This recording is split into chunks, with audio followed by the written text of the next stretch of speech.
अस्सलाम वालेकुम जी, क्या हाल चाल हैं आप सब लोगों के, कैसे हैं आप? उम्मीद करती हूँ कि आप सब ठीक होंगे। तो ये जी बेमौसमी सी और बेवक्ती सी बारिश थी, अल्लाह ताला महफूज रखे हमारी फ़सलों को।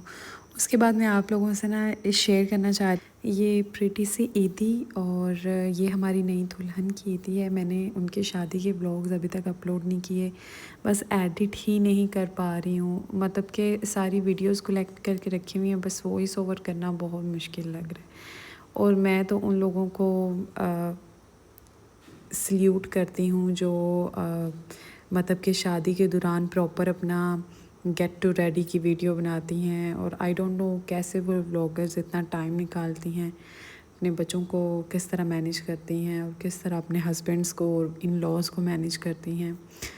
तो खैर ये ईद आई थी, ये सभी जो कपड़े थे किसी रज़ब ब्रांड के थे, और अगर कोई कुछ लोग रज़ब पहनते हैं तो उनको मालूम होगा कि वो एक काफ़ी एक्सपेंसिव ब्रांड है। बट इनका एक दो सूट, एक दो जोड़े मैंने भी लिए हुए हैं, बेहतरीन होते हैं। अगर आपने लॉन के लेने हैं लॉन के भी, और अगर शेफून या ऑर्गेन्जा स्टफ़ पे लेने हैं तो वो भी। देन एज़ यूजुअल दूल्हे के भाई के, उसकी मामा बाबा और दुल्हन के और दूल्हे के सबके कपड़े आए हुए थे। देन उसके बाद मुझे पता नहीं था कि मेरे मतलब जहन से ही निकल गया कि लैलतुल कदर की मतलब है ये, उस रोज़े की मैंने वीडियो बनाई है। और आपको ये जो व्लॉग हैं दो एक के बाद एक मैं डालूँगी, और वो सारे मतलब से लैलतुल कदर से लेके ऑनवर्ड ईद के बाद तक है। मतलब मैंने थोड़े थोड़े क्लिप शूट किए हैं और वो मैं सारे दो व्लॉग्स में ऐड कर दूँगी।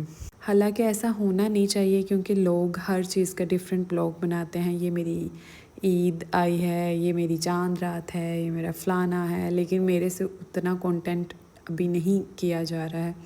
देन मैं अपनी मामा के घर गई थी, तो मेरी बहनों ने मुझे सरप्राइज़ दिया जी कि आज तो हमने रोज़ा तुम्हारे घर अफ्तार करना है। मैंने हलवा बनाया हुआ था और जल्दी जल्दी मैंने अपने सफ़ायर का एक सूट निकाला।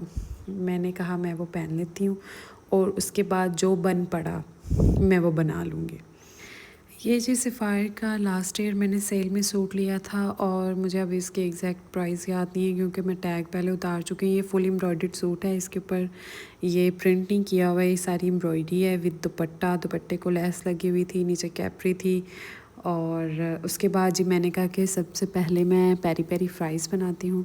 लेकिन यहाँ पे मेरे साथ मिस हैप ये हुआ कि मैंने जो ऑयल था ना उसको छाना नहीं पहले, क्योंकि फ़्राइज़ जब भी आप बनाएं ये एक टिप याद रखें कि ऑयल को पहले छान लें।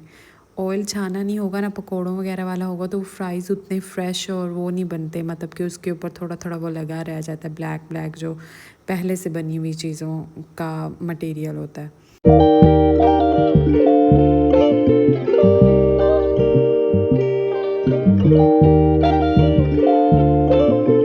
देन जी उसके बाद मैंने रोल्स एज़ यूजुअल बना के रखे हुए थे। मैं बच्चों के स्कूल के लिए भी बनाती हूँ, तो अब तो रमज़ान है तो उसमें ज़रा ज़्यादा ये यहाँ पे मैं बता रही हूँ कि ये सभी ब्लैक ब्लैक वैसे ही लग गए।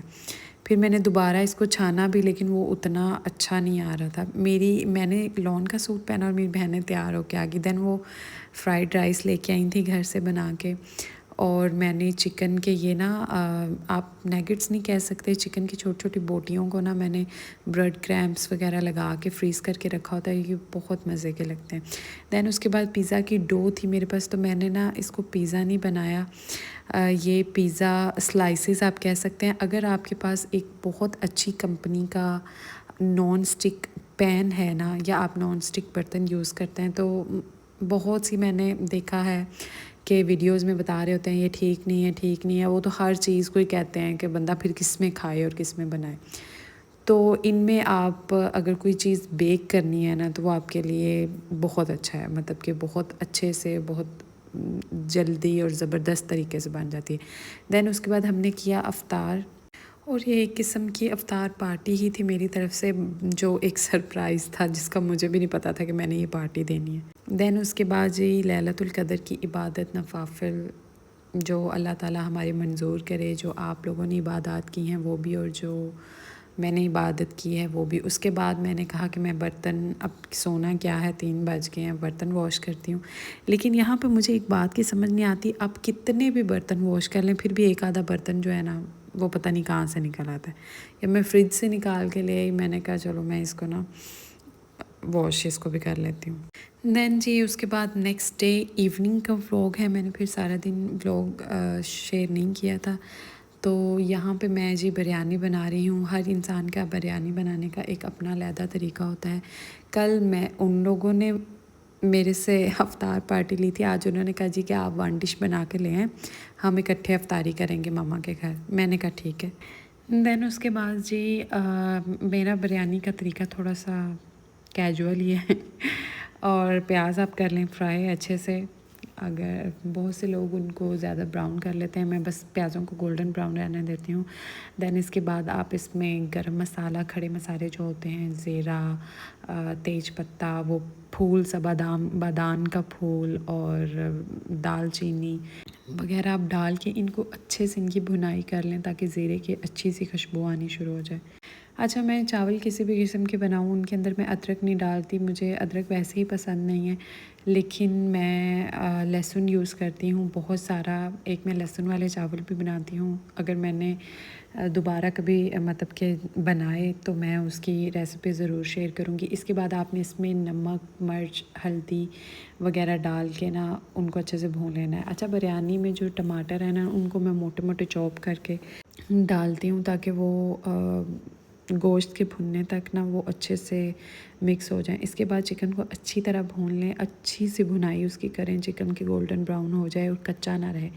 उसके बाद चिकन के गलने के बाद उसमें बॉयल आधी कच्ची कन्नी वाले चावल डाल के और देन आपकी बिरयानी रेडी है। और ये मेरी बिरयानी की शक्ल थी। अच्छा, ये मेरी सिस्टर ने बनाया था। ये चिकन डोनेट्स थे, पकोड़े थे, ज़र्दा था, मतंजन सॉरी। देन उसके बाद हम लोग आ गए शॉपिंग करने, ईद की शॉपिंग करने और मैं अपनी बेटियों को लेके आई थी अपने साथ। मैंने उनको कहा था कि मैं उनकी मर्ज़ी की उनकी चीज़ें दिलवाऊंगी और यहाँ पे मैंने खुद ही देखना शुरू कर दी, अंगूठियाँ वगैरह। यहाँ से 2 रिंग्स मैंने ली थी। I will share with you अगर मैंने आगे किसी क्लिप वगैरह कोई ऐड किया हुआ तो। अच्छा, यहाँ आप लोगों की सिटी में आप कहीं से भी देख रहे हैं, आपने नोट किया होगा 150 और 100 और 200 और 250 रुपीज़ वाली सेल्स हैं इर्द गिर्द आपके बहुत सारी लगी हुई हैं। तो मैंने नोट किया कि जनरेशन पे और एथनिक पे आप जब एसेसरीज़ में जाते हैं तो बहुत सी आपको ऐसी चीज़ें मिलती हैं और वो महंगे प्राइजेज़ में होती हैं।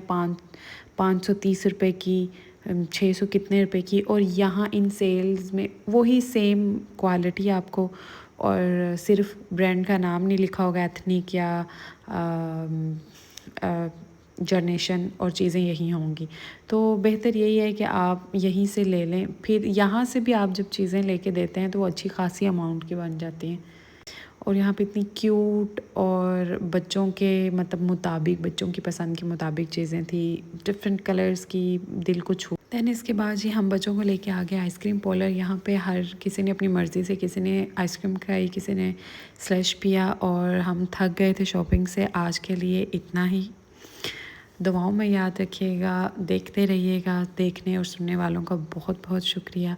प्लीज़ मेरे चैनल को सब्सक्राइब भी कर दिया करें अगर आप में से कोई देखता हो तो। अल्लाह हाफ़िज़।